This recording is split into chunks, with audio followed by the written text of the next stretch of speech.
Frágil ao toque, mas nascida do fogo de um vulcão. A cada ano, a produção mundial de lã mineral ultrapassa a marca de 8 bilhões de metros quadrados, um volume capaz de isolar e proteger acusticamente milhões de edifícios. O processo por trás dessa escala monumental revela como fragmentos de rocha, aparentemente sem valor, se convertem em um dos materiais isolantes mais eficientes da atualidade. E é no interior da maior fábrica do setor que os segredos dessa notável metamorfose industrial são desvendados. Nasce da fúria de um vulcão, mas protege com a delicadeza de um véu. Há cerca de 1000 anos, no coração do Oceano Pacífico, as Ilhas Havaianas eram um palco para a antiga batalha entre água e fogo. Ali, correntes de lava derretida, ao serem açoitadas pelo vento, se transformavam em fibras finíssimas. Esses filamentos se entrelaçavam, criando um manto isolante natural. Segundo a lenda, eram os próprios cabelos da deusa Pele, arrancados de sua cabeça a cada erupção vulcânica.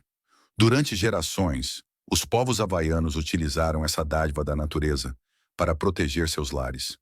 Foi somente no início do século XX que um grupo de cientistas também desvendou as extraordinárias propriedades isolantes desse material vulcânico. A partir desse conhecimento, nascia a lã de rocha. Contudo, para isolar milhões de residências, a oferta natural do Havaí se mostrava insuficiente. A humanidade precisou recriar as forças da natureza em escala industrial, uma solução que trouxe consigo seus próprios custos ambientais. Nos Estados Unidos, a busca por matéria-prima levou a estados com vastos depósitos de basalto. Lugares como Carolina do Norte, Missouri e Utah se transformaram assim nas principais fontes para a produção de lã de rocha em larga escala. Nas entranhas da Terra, uma rocha milenar aguarda seu destino de fogo e ar. A produção da lã de rocha começa com a própria pedra. A matéria-prima essencial pode ser o basalto ou a dolomita, minerais de alta dureza, capazes de resistir a temperaturas extremas e repletos de compostos essenciais para o processo. Em Ohio, nos Estados Unidos, na pedreira a céu aberto da Cardinal Aggregates, a escala da operação se revela. Mais de 700 mil toneladas de rocha são extraídas daqui a cada ano. O primeiro passo para alcançar o basalto é a remoção da camada superficial de terra. Escavadeiras gigantes e caminhões articulados retiram o solo, que é estocado para revenda ou para a futura recuperação ambiental da área. A cada seção de 10 pés ou ESE 10 de solo removido, cerca de 1.600 toneladas de rocha basáltica são expostas. A partir daqui, inicia-se a perfuração e a detonação. Sondas poderosas cortam a pedra a uma velocidade de quase 5 pés por minuto, criando uma malha de poços espaçados com precisão por toda a zona de explosão. Uma vez concluída a perfuração, de 15 a 30 poços são cuidadosamente carregados com explosivos.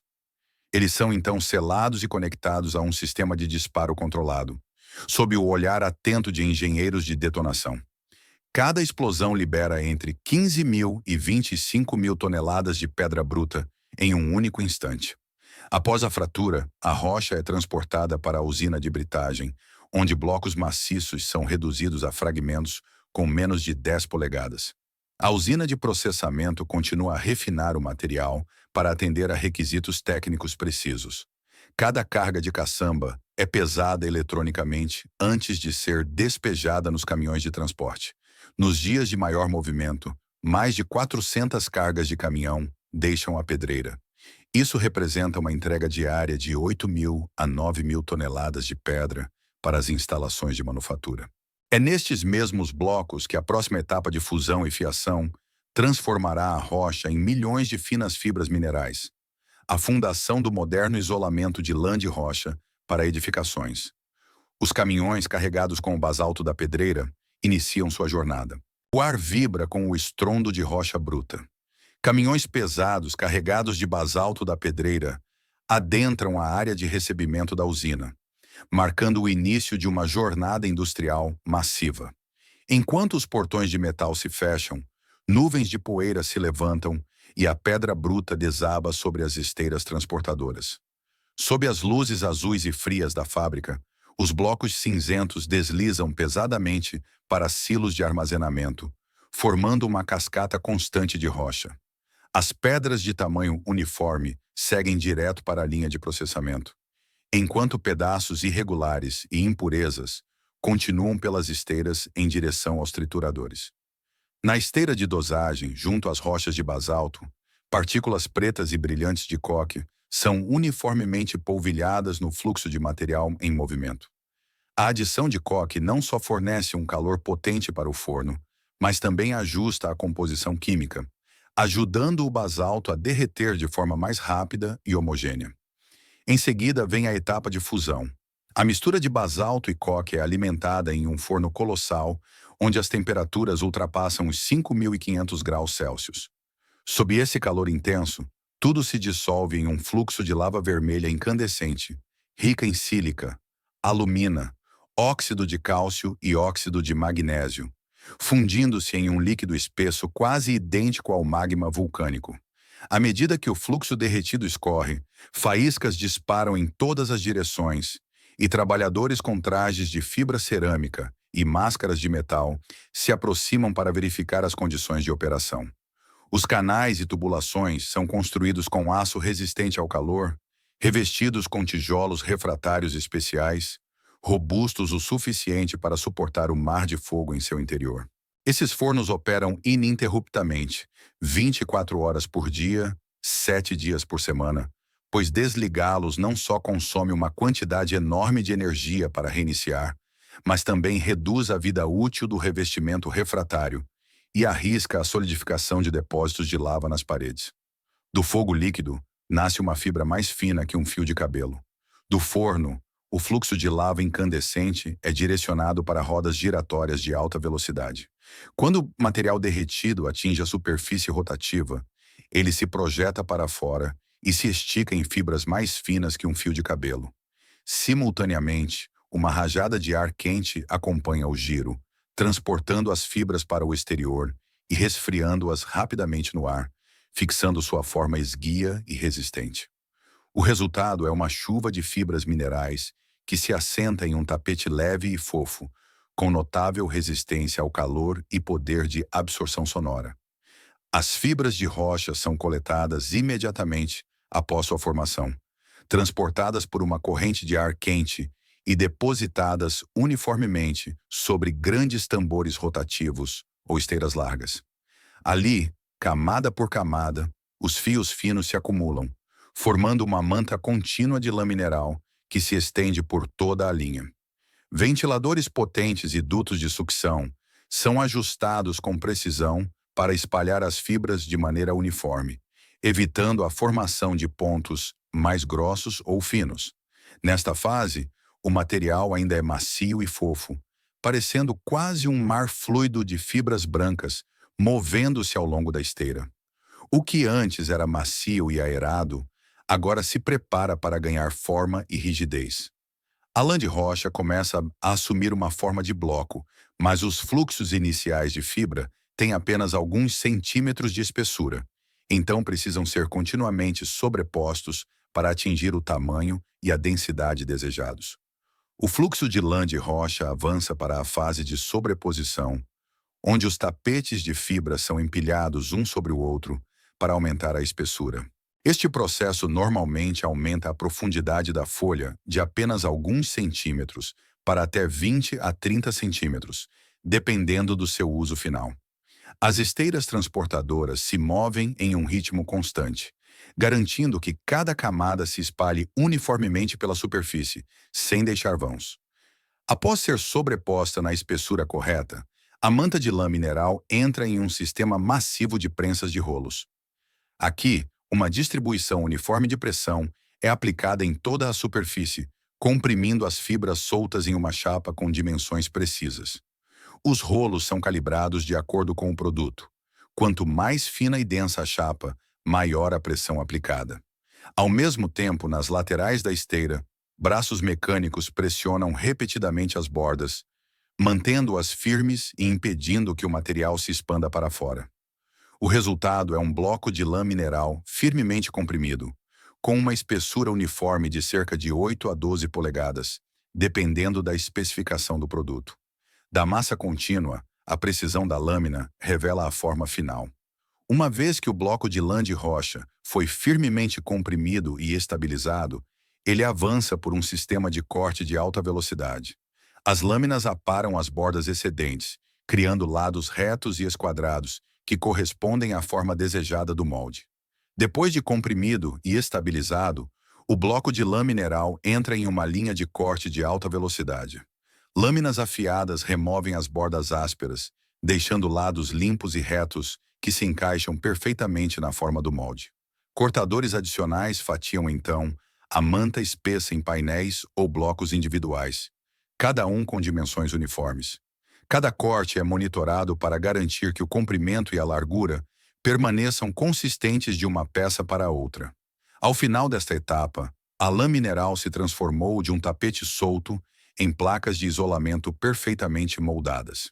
Cada bloco é cortado em painéis padrão, geralmente medindo cerca de 24 por 48 polegadas, com espessuras que variam de poucos centímetros para uso residencial a quase 30 centímetros para isolamento industrial pesado.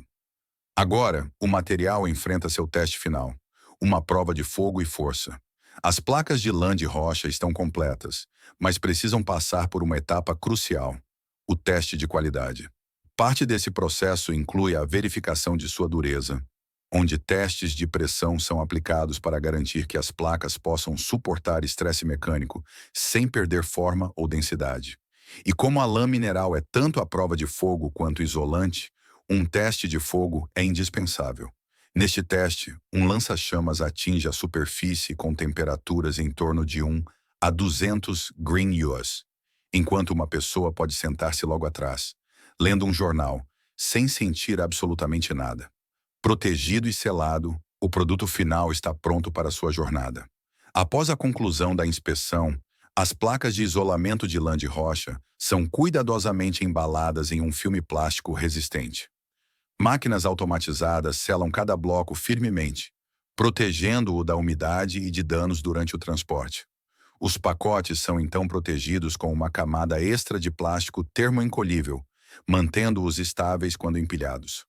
Empilhadeiras movem os pacotes finalizados para altas prateleiras de armazém, onde milhares de unidades são armazenadas em fileiras organizadas.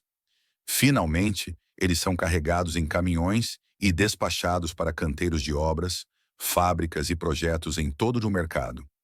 Da fábrica para a obra, a barreira invisível encontra seu lugar. Em seguida, os painéis de isolamento de lã mineral são levados ao local da construção e encaixados diretamente em estruturas de madeira ou metal que foram preparadas com antecedência. Os trabalhadores cortam os painéis no tamanho certo e os pressionam firmemente nas cavidades, garantindo que não restem vãos. Graças à sua estrutura de fibras entrelaçadas, os painéis permanecem firmemente no lugar, sem a necessidade de muito adesivo. Essa camada oculta atua como um escudo protetor, mantendo os edifícios aquecidos no inverno, frescos no verão e mais seguros contra incêndios. Enquanto isso, em outra parte da indústria, um processo semelhante transforma a areia em vidro protetor. O processo se inicia na central de dosagem de uma fábrica que produz mais de 500 milhões de pés quadrados de fibra de vidro a cada ano, onde a matéria-prima é preparada. O ingrediente principal não é extraído da terra, mas sim resgatado do descarte. O processo se inicia com a chegada e o armazenamento das matérias-primas na fábrica. Os minerais principais incluem areia, barrilha, bórax e dolomita. Mas o componente mais crucial é o vidro reciclado, ou caco de vidro, que compõe quase 80% da alimentação do forno. Existem dois tipos de cacos: vidro plano, vindo de janelas e para-brisas, e vidro de embalagens, como garrafas e potes.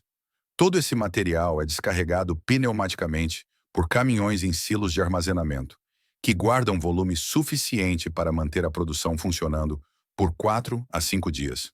Quando o forno solicita uma nova batelada, o sistema automatizado pesa com precisão cada matéria-prima e as combina em uma mistura completa.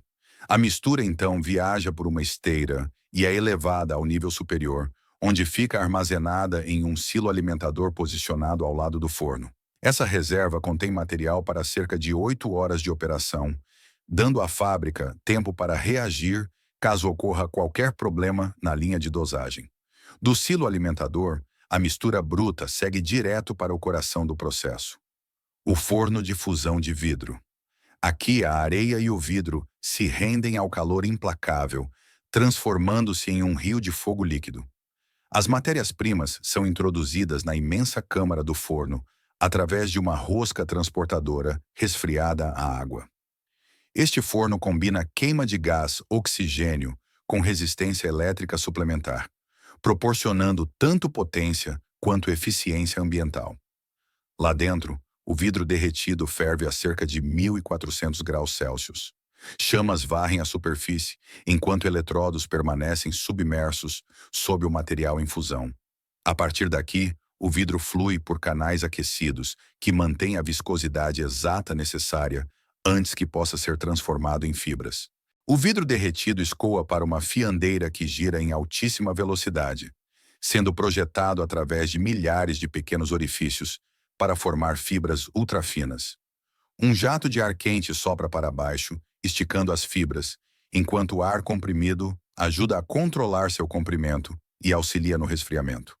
O primeiro anel de pulverização usa apenas água para diminuir a temperatura, enquanto o anel seguinte reveste as fibras com o bioaglomerante EOS, uma fórmula exclusiva, incolor e livre de formaldeído.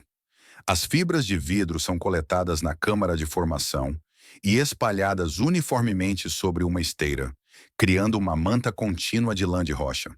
Um sistema de distribuição transversal se move para frente e para trás, garantindo uma densidade uniforme em toda a superfície. A lã de vidro recém-fiada é naturalmente esbranquiçada, leve e fofa sobre a da esteira. Um aglomerante líquido é então pulverizado, parecendo transparente a princípio, o que mantém a manta branca. Mas após passar pelo forno de cura quente, o aglomerante endurece e adquire um tom amarelo, laranja ou rosa, dependendo da fórmula. A manta de lã de vidro é primeiro comprimida sob rolos pesados, transformando o material macio e fofo em um bloco firme com espessura e densidade consistentes. Esta etapa entrelaça as fibras, tornando o material mais fácil de manusear nas fases seguintes. Em seguida, o bloco compacto avança para a linha de corte, onde lâminas afiadas o fatiam em painéis de dimensões precisas. Sensores e guias garantem que cada placa tenha um tamanho uniforme, pronta para atender aos padrões de construção. Finalmente, os painéis são envolvidos em uma película protetora e firmemente selados para protegê-los contra umidade e danos durante o transporte. Empilhadeiras organizam os pacotes em paletes, que são então carregados em caminhões para entrega em armazéns e canteiros de obras por todo o país. Nos Estados Unidos, a lã de vidro rosa da Owens Corning domina a maior parte do mercado e se tornou sua aparência característica. A empresa chegou a registrar a cor rosa como marca, tornando-a legalmente sua. Um nasce da rocha derretida, o outro da areia transformada em vidro. Assim começam as histórias da lã de rocha e da fibra de vidro, os dois materiais de isolamento mais onipresentes no mundo. Ambos compartilham uma função essencial: manter nossos lares aquecidos no inverno e frescos durante o verão. Apesar do objetivo em comum, cada um representa uma escolha fundamental na engenharia do conforto. Por trás de suas semelhanças, existe uma disputa silenciosa entre duas tecnologias notavelmente distintas.